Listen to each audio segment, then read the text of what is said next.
तो फ्रेंड्स, आज हम लोग 1 और 2 फरवरी 2026 के करंट अफेयर्स डिस्कस करेंगे।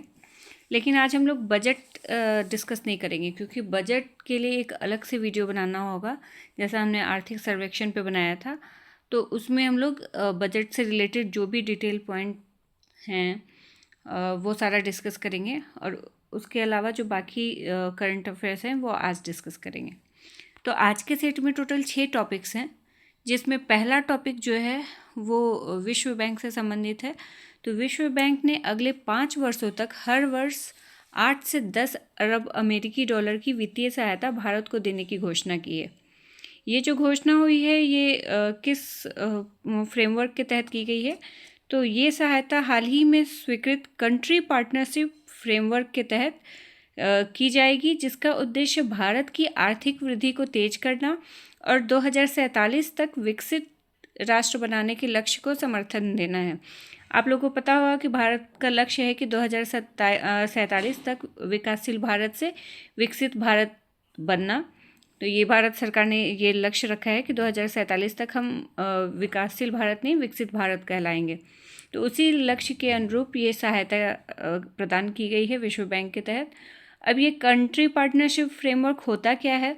तो ये भारत और विश्व बैंक के बीच सहयोग को दिशा देने वाला एक रणनीतिक रोड मैप है, और इसमें जो नया CPF है, यानी कि कंट्री पार्टनरशिप फ्रेमवर्क है, उन प्राथमिक क्षेत्रों को परिभाषित करता है जहां वित्तीय सहायता, तकनीकी सहयोग और वैश्विक विशेषज्ञता को एक साथ जोड़कर बड़े पैमाने पर विकासात्मक परिणाम हासिल किया जा सके। मतलब डेवलपमेंट से रिलेटेड अच्छे रिजल्ट्स आएँ, इस उद्देश्य से ये फ्रेमवर्क किया गया है। वर्ल्ड बैंक की स्थापना कब हुई थी? तो वर्ल्ड बैंक की स्थापना 1944 में ब्रेटन वुड्स सम्मेलन में हुई थी, लेकिन ये 25 जून 1946 से कार्य करना प्रारंभ किया था। इसका मुख्यालय कहाँ है? तो मुख्यालय वाशिंगटन DC USA में है।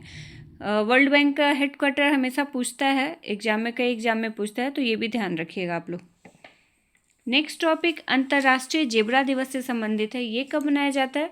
तो अंतर्राष्ट्रीय जेब्रा दिवस 31 जनवरी को मनाया जाता है, और इसको मनाने का उद्देश्य यही है कि पृथ्वी का जो सबसे विशेष जानवरों में से एक है जेब्रा, उसके संरक्षण के प्रति जागरूकता पैदा करना।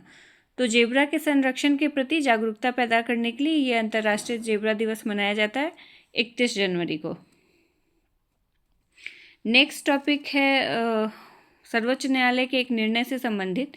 तो भारत के सर्वोच्च न्यायालय ने मासिक धर्म को अनुच्छेद 21 के तहत जीवन के अधिकार का अभिन्न हिस्सा घोषित किया है। न्यायालय ने सभी राज्यों और केंद्र शासित प्रदेशों को ये निर्देश दिया है कि वे 3 महीनों के भीतर प्रत्येक सरकारी और निजी स्कूलों में निःशुल्क सैनिटरी पैड, अलग शौचालय, पानी की सुविधा, ये सारे सुविधाएं उपलब्ध कराएं।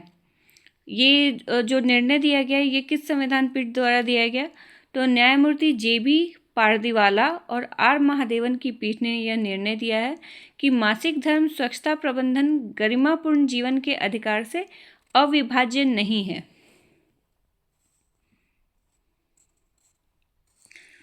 अविभाज्य मतलब इसको इस गरिमापूर्ण जीवन के अधिकार से विभाजित नहीं किया जा सकता है।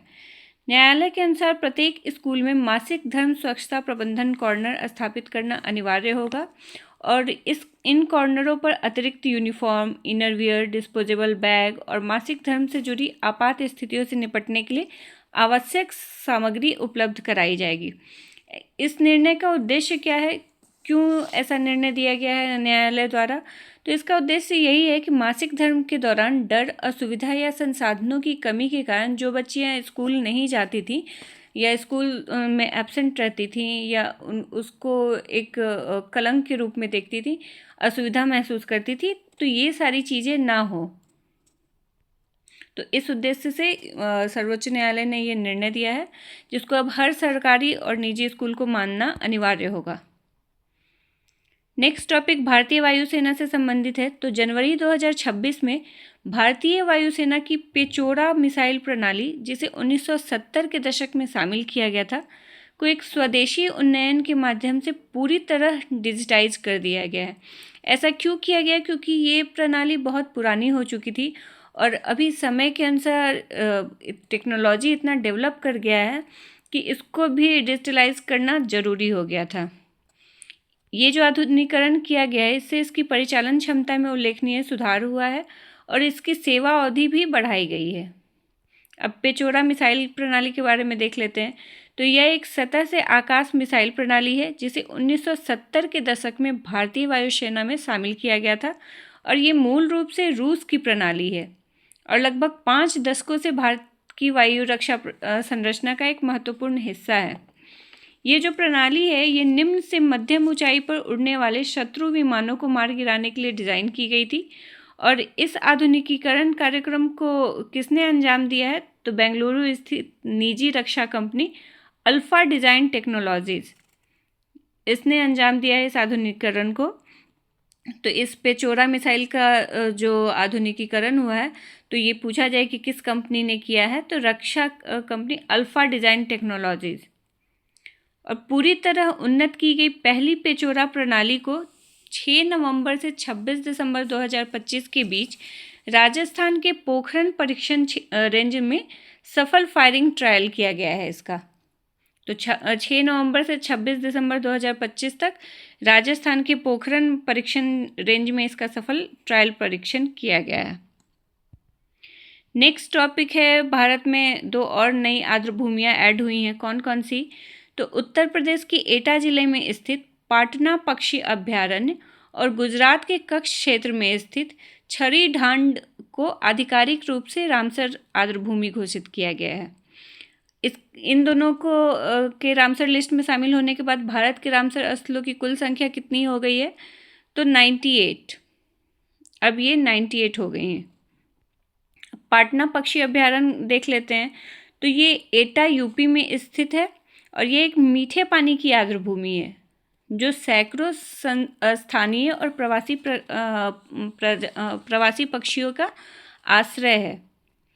सर्दियों के मौसम में यह अभयारण्य मध्य एशिया और साइबेरिया से आने वाले प्रवासी पक्षियों को आकर्षित करता है। तो इस लिहाज से ये गंगा नदी के किनारे स्थित है, पाटना पक्षी अभयारण्य। तो इसलिए इस लिहाज से ये महत्वपूर्ण है। अब छरी ढांड जो है, ये कच्छ का एक मरुस्थलीय आर्द्रभूमि है जो खारे पानी की आर्द्रभूमि है। पाटना याद रखिएगा मीठे पानी की आर्द्रभूमि है, वही ये खारे पानी की आर्द्रभूमि है। छरी ढांड जो है वो खारे पानी की आर्द्रभूमि है। ये कच्छ क्षेत्र में स्थित है और ये एक मौसमी खारे पानी की आर्द्रभूमि है जो शुष्क और मरुस्थलीय परिदृश्य में स्थित है।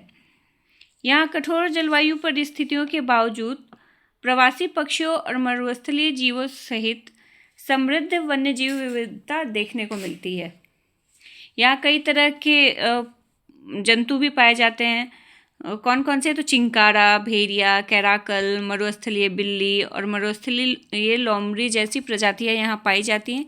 इसके साथ ही कई संकटग्रस्त पक्षी प्रजातियां भी यहाँ निवास करती हैं। रामसर स्थल क्या होता है? तो रामसर स्थल उन आर्द्रभूमियों को कहा जाता है, यानी कि आर्द्रभूमियाँ यानी कि वेटलैंड्स, जिन्हें वैश्विक पारिस्थितिक महत्व के कारण मान्यता दी जाती है, विशेषकर जल पक्षियों के आवास और जैव विविधता के हॉट स्पॉट के रूप में इनको मान्यता प्राप्त होती है। इस पे एक कन्वेंशन भी हुआ है, रामसर कन्वेंशन ऑन वेटलैंड्स, जो कि एक अंतर्राष्ट्रीय संधि है जिस पर 1971 में ईरान के रामसर शहर में हस्ताक्षर किया गया था और इसका उद्देश्य आर्द्रभूमियों का संरक्षण और विवेकपूर्ण उपयोग सुनिश्चित करना है। तो रामसर कन्वेंशन अगर पूछा जाए कि किससे संबंधित है, तो आर्द्रभूमियों से संबंधित है।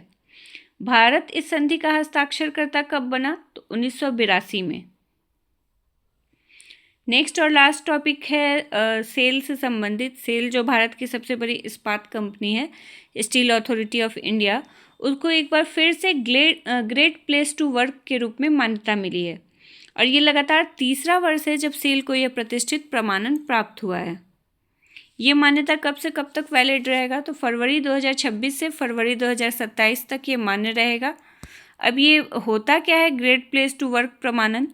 तो ये प्रमाणन जो है great place to work institute द्वारा प्रदान किया जाता है जो कार्यस्थल संस्कृति के आकलन के लिए विश्व स्तर पर मान्यता प्राप्त संस्था है।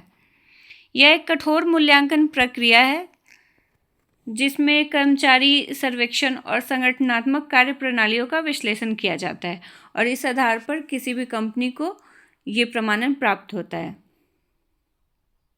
तो ये हमारे आज के टॉपिक्स थे। मिलते हैं नेक्स्ट डे। Thank you.